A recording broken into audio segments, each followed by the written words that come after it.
All right, can confirm you can see my screen before I start here. Looks good. All right. Okay, well, I'm going to kick it off here. So I'm Ryan Lowe, Office of TSMO here at the Ohio Department of Transportation. And I'm going to talk a little bit about our TSMO 2.0 plan. I'm going to start my timer here too, so I don't go over time. I'm sure everybody will appreciate that. All right. So, like I said, I'm going to talk about TSMO 2.0. I'm going to relate it a little bit to the to the TOM here. Um, but full disclosure, our TSMO 2.0 plan did kick off prior to the TOM, but a lot of the a lot of the best practices and stuff in there can still be related to our TSMO 2.0 plan. So I'm going to talk a little bit right now about our timeline for TSMO. So in 2013, we kicked off our first CMM workshop. And then we had a Sharp 2 grant, we did a benchmarking scanning tour. And then in 2018 is when we really launched our TSMO 1.0 plan. The reason it took so long is just because it's our first plan. I'll talk a little bit on my next slide about what came out of that. But after 4 or 5 years, we realized we kind of outlived that plan itself.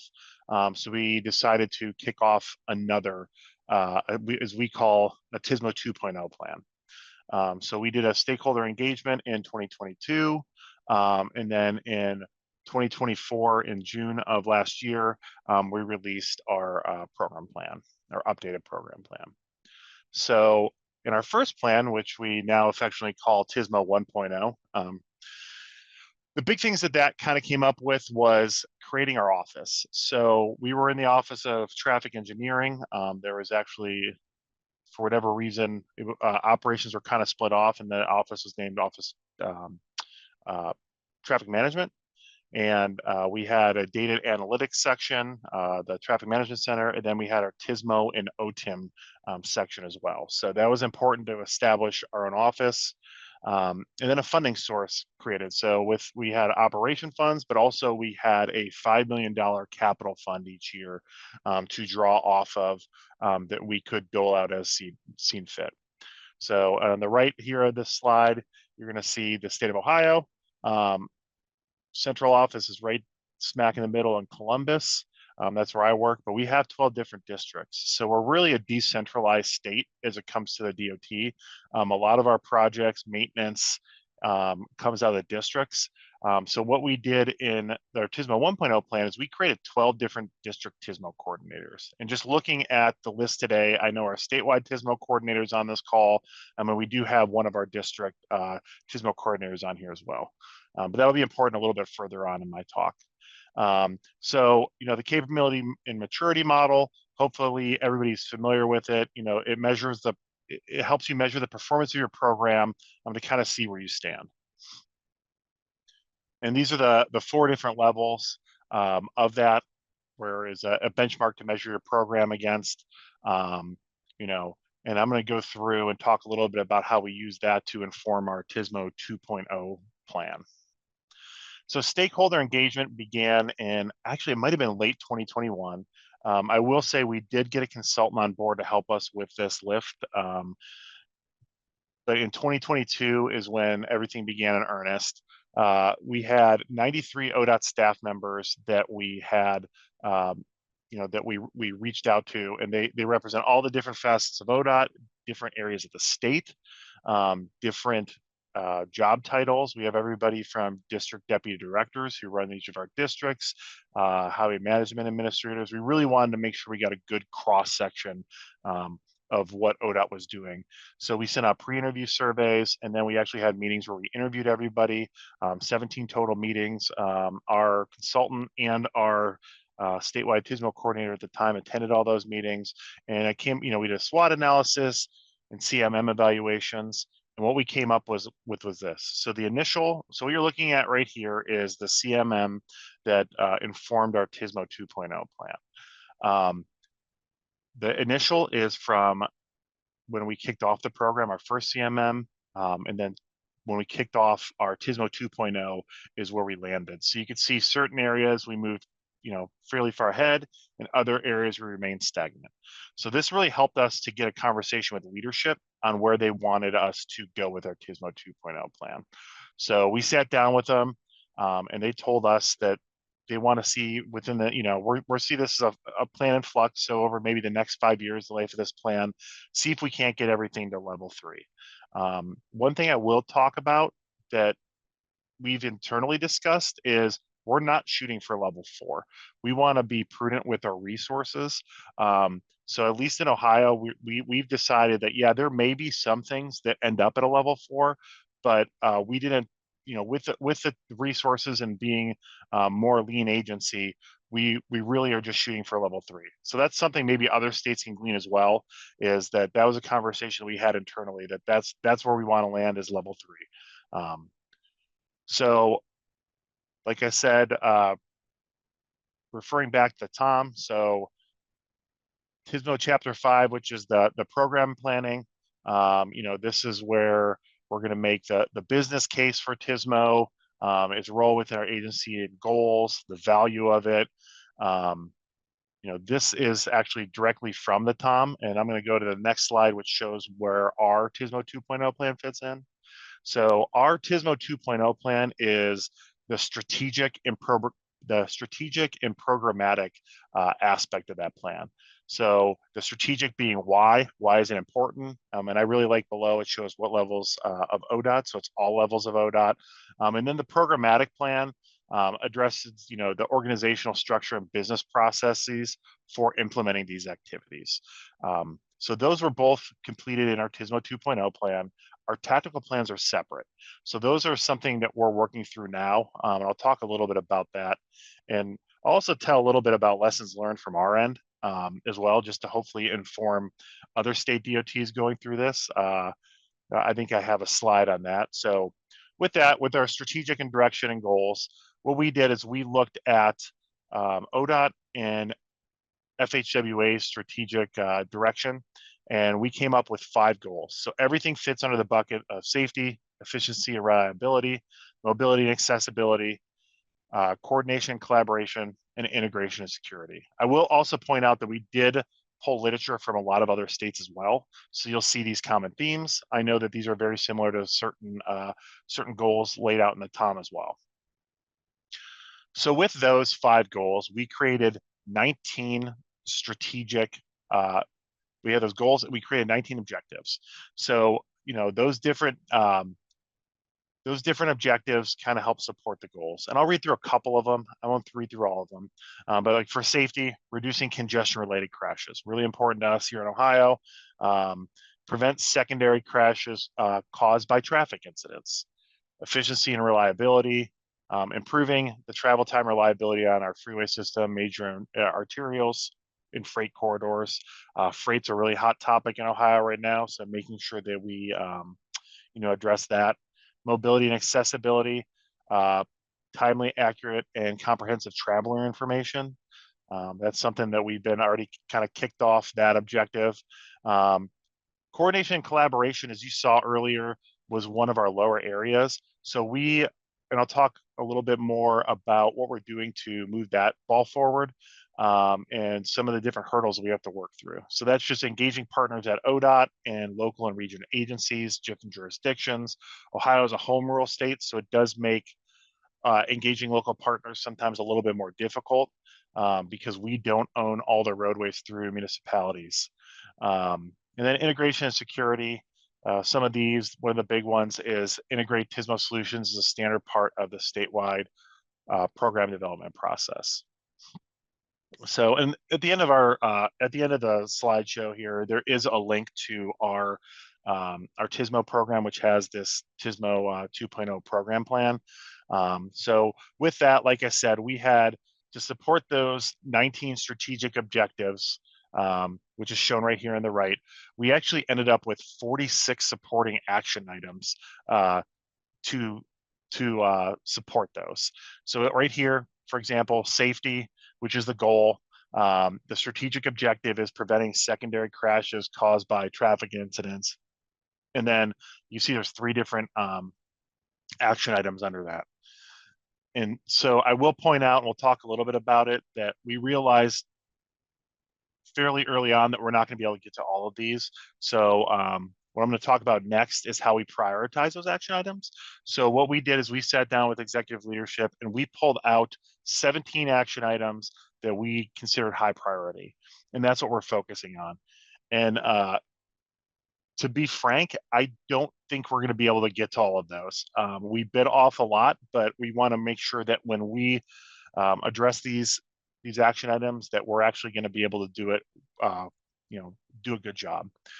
Part of the other thing too is we're only one office, so some of these action items have been we've given champions to different offices to spearhead these as well, just to make sure that we have the right people in charge of these. Like freight is in charge of one of these, but we do have the lion's share.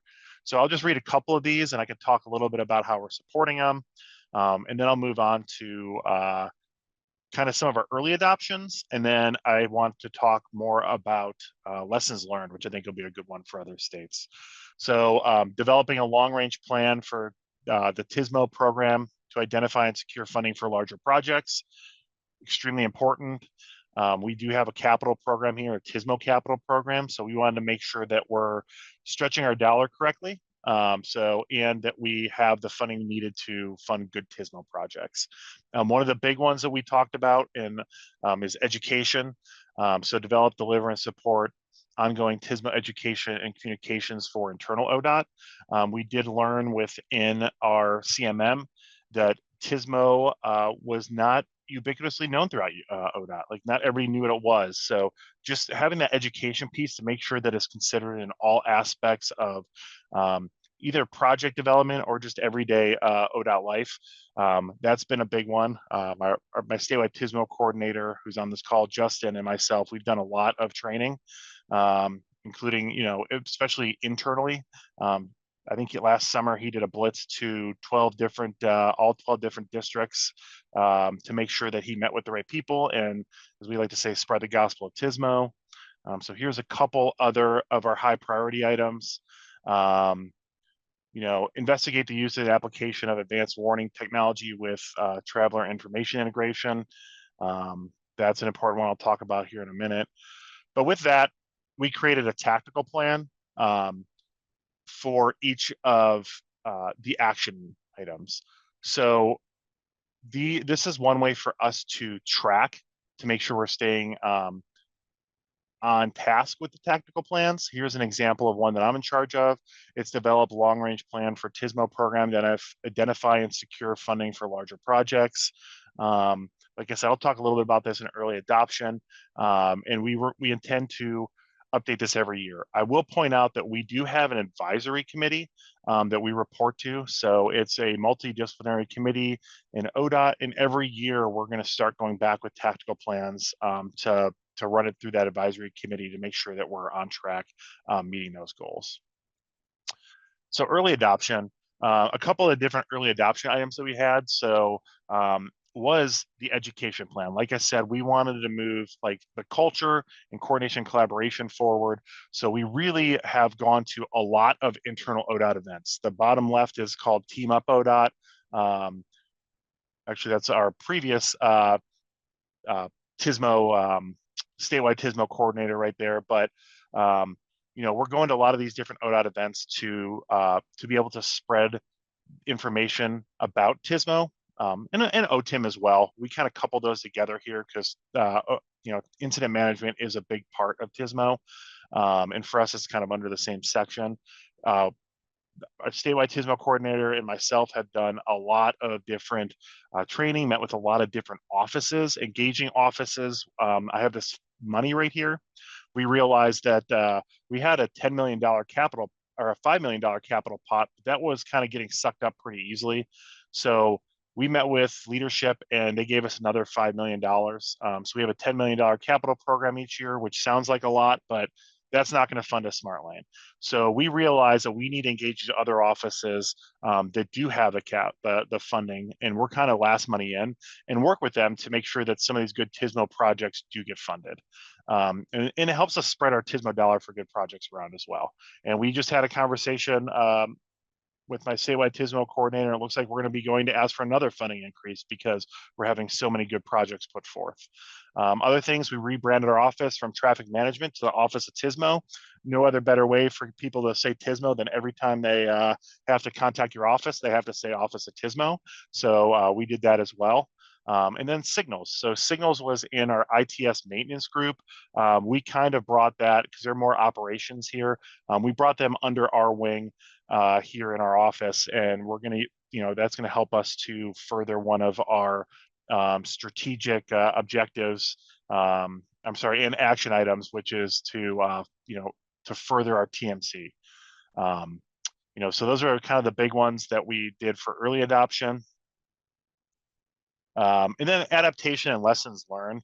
So this is the one that I think I really like when I go to different talks and people talk about their failures. And I don't want to say always a failure, but how they adapted. So I do want to talk a little bit about how we had to adapt during our program.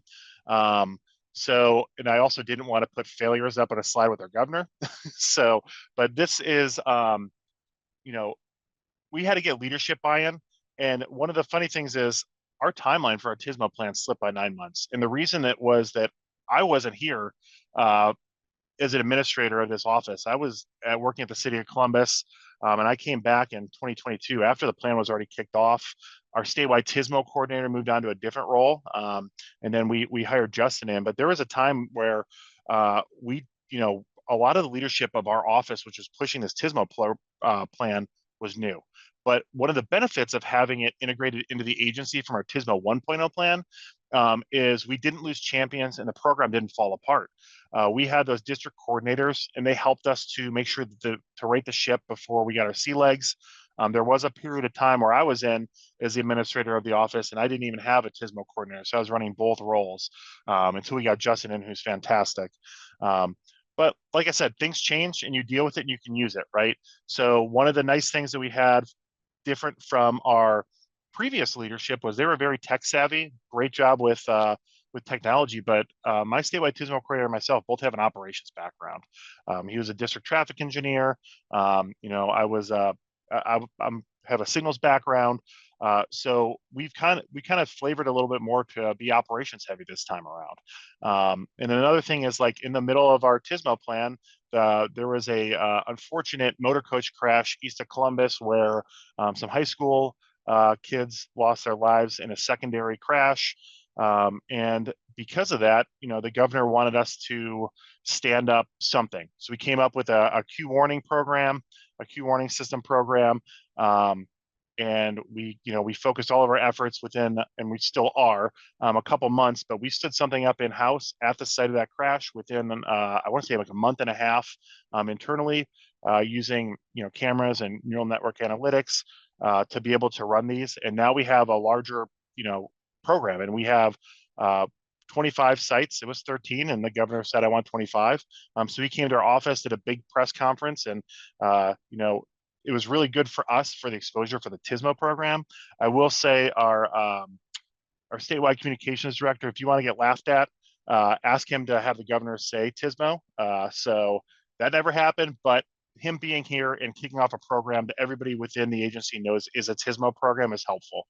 Another big thing is we were going to do a regional operations plan, similar to what Pennsylvania DOT did. We met with leadership, and just because the way that we're structured, it wasn't a top priority for them. So Justin and I decided, hey, you know what? Maybe that's a future TSMO 3.0 thing, but what we're going to do is we're going to lean on our TIM program, make that more robust with this. That has a lot of local outreach. And then we're going to make sure that, lean on our signals program because that has a lot of local outreach and touches a lot of different locals. So that's something that we're setting up. Like I said, the timeline slipped. One of the biggest things too, and this is my last slide here, but is our strategic goals and mission changed close to the end of this program, which is really hard when you're creating a program plan that is based on your DOT strategic goals and mission. Luckily, they stayed fairly similar, but we did have to pivot. So the biggest thing, like I said, is just making sure that you're going to have failures. We put 46 action items forward. We realized we're not going to be able to do all those, but learn from those and use them. You know, that's kind of been our biggest lesson is like we had new people come in. I think we injected new life into the program, and now we're just excited to see where it ends up. So over the next couple of years, we're going to be working on our different tactical plans.